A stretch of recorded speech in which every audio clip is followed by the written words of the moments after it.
Hello everyone, welcome back to our channel Study HR. Stay focused and crack exams.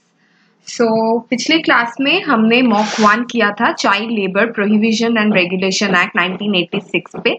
तो आज हम mock 2 में कुछ और क्वेश्चंस कवर अप करके ये एक्ट यही वाइंड अप कर देंगे, ठीक है। सो आगे बढ़ते हैं।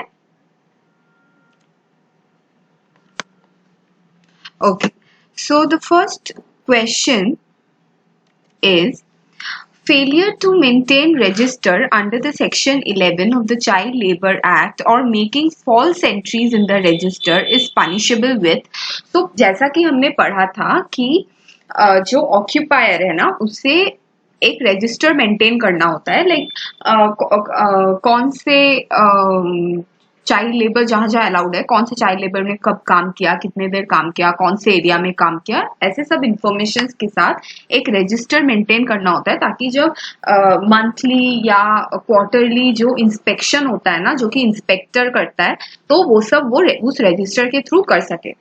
तो वो जो रजिस्टर मेंटेन करना होता है, तो अगर किसी ऑक्यूपायर ने अगर ये रजिस्टर मेंटेन नहीं किया तो या कोई गलत फॉल्स एंट्री की है जो कि बाद में इंस्पेक्शन के बाद पकड़ में आ गई, तो उससे क्या पनिशमेंट मिलेगी। So the options are simple imprisonment which may extend to 1 month, with fine which may extend to 10,000 rupees, both A and B, either A or B or both.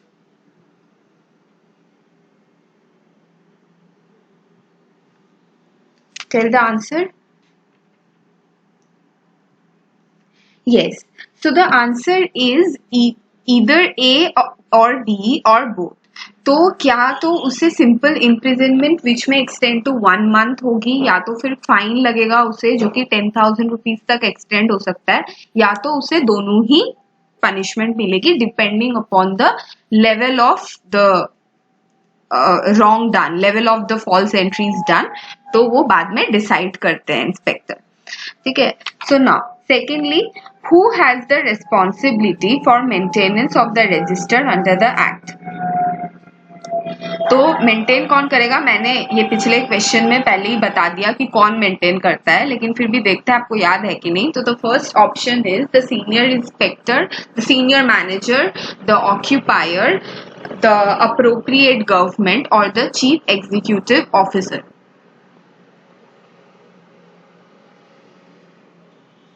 Yes, so the answer is the occupier। तो जो occupier है उसके पास responsibility रहती है ये register maintain करने की। So moving on, okay, so onus of proof of a person being a child who is employed in an establishment is upon the। तो ये जो प्रूफ देगा कि चाइल्ड है, तो ये जो बंदा है, जो बच्चा है, ये चाइल्ड है, मतलब शी और ही इज बिलो 14 ईयर्स। सो ये प्रूफ कौन देगा? The child, the employer, the appropriate government और द प्रोसिक्यूशन। प्रोसिक्यूशन देगा, ठीक है। Okay, next, certificate of age granted by a prescribed medical authority is what kind of evidence as to the age of child under the Child Labor Act? तो जब certifying surgeon जो certificate of age certifying surgeon तो देता है कि कोई भी child काम करने के एलिजिबल है कि नहीं, ठीक है। और जो सर्टिफिकेट ऑफ एज भी दिया जाता है, जो ग्रांट किया जाता है, जो कि देता है मेडिकल ऑथोरिटी, तो वो जो एज मेडिकल एज सर्टिफिकेट दिया गया है मेडिकल ऑथोरिटी के थ्रू, ये किस टाइप का एविडेंस है? कंक्लूसिव एविडेंस है, सब्सटैंशियल एविडेंस है, कोलैबोरेटिव एविडेंस है, या none of this? Yes, so the answer is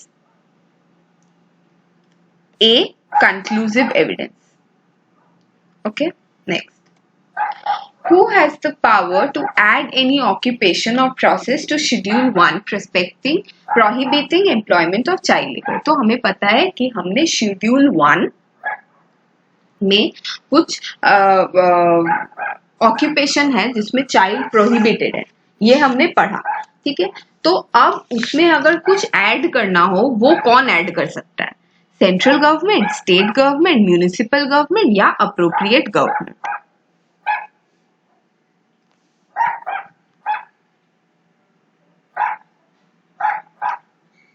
yes, तो वो ऐड कर सकता है सेंट्रल गवर्नमेंट। और अगर आप हाँ, और अगर आप याद करो तो देखो, आपने schedule 1 part A part B, ये दो पार्ट में पार्ट ए पार्ट बी में पढ़ा था। Schedule 1 part A part B में ये सब कौन से ऑक्यूपेशन अलाउड नहीं है, ये लिखे रहते हैं, ठीक है। Okay, next, how many days or months notice is required to add any occupation or process to the schedule in this act? तो अगर इस एक्ट में कोई ऑक्यूपेशन ऐड हो रहा है, ये सेंट्रल गवर्नमेंट ऐड कर सकता है, लेकिन ऐड करने का दरखास्त जो देना है, या तो फिर अगर ऐड किया जा रहा है सेंट्रल गवर्नमेंट की तरफ से, तो कितने मंथ का नोटिस पहले से देना होगा?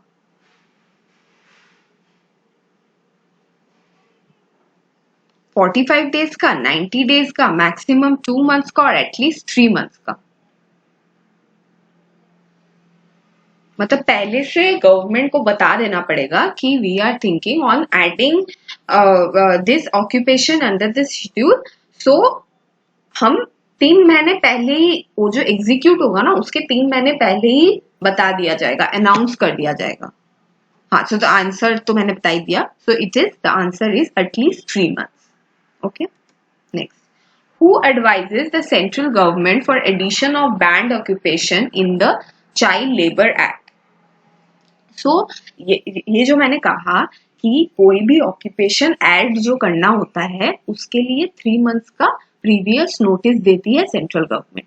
और ऐड कौन करती है? सेंट्रल गवर्नमेंट ही ऐड करती है ऑक्यूपेशन, ठीक है। जो जो प्रोहिबिटेड है उसमें से अगर कोई ऑक्यूपेशन ऐड कर रही है कि उसमें और प्रोहिबिशन नहीं है, तो वो सेंट्रल गवर्नमेंट करती है।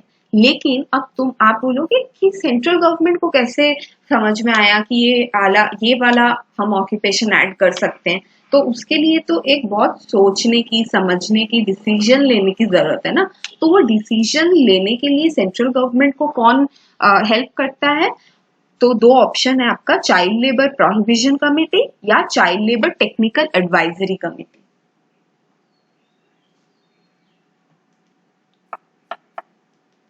Yes. So the answer is Child Labor Technical Advisory Committee. So Child Labor Technical Advisory Committee advise करता है या डिसीजन लेने में हेल्प करता है सेंट्रल गवर्नमेंट को regarding adding any band occupation in the schedule. Okay, now the last question, no not the last, Child Labor Technical Advisory Committee consist of, so इस Technical Advisory Committee में कितने लोग रहते हैं? So the option is, I have given 2 options for not making much complication, like at the end of the day motive ये है कि आपको आंसर पता हो ये सब चीज की। तो the options are 1 chairman and 2 members and 1 chairman and 10 members. Yes, so the answer is B. So इस एडवाइजरी कमेटी में कितने जन रहते हैं? 1 चेयरमैन रहता है और 10 मेंबर्स रहते हैं, ठीक है। So the last but not the least, the question is, no court inferior to that of dash or dash can try any offence under the Child Labor Act 1986. So कोई भी court जो कि इस, जैसे डिस्ट्रिक्ट मैजिस्ट्रेट और city magistrate, metropolitan magistrate और the magistrate of first class, chief metropolitan magistrate और जज of high court. So the answer here is the metropolitan magistrate or magistrate of first class. So इसके नीचे कोई भी court में, so the total sentence will be, no court inferior to that of metropolitan magistrate or magistrate of first class can try any offence under the Child Labor 1986. तो इसके नीचे कोई भी कोर्ट का अगर ओहदा है वो चाइल्ड लेबर एक्ट के कोई भी ऑफेंस रिलेटेड मैटर नहीं हैंडल कर सकता. ओके ना. Okay so here I wind up the class. So the मैंने आंसर्स की दे दिया है और मैं आपको एक और चीज बता देना चाहती हूँ यहाँ पर. वो है, एक second,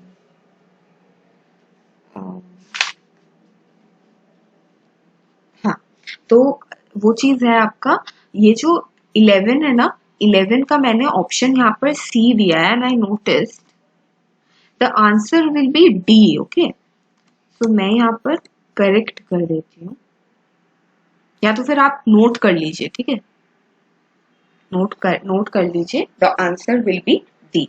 okay so the next day we will be coming up with new act. So please don't forget to like, share and subscribe the channel and keep studying. Stay safe. Thank you.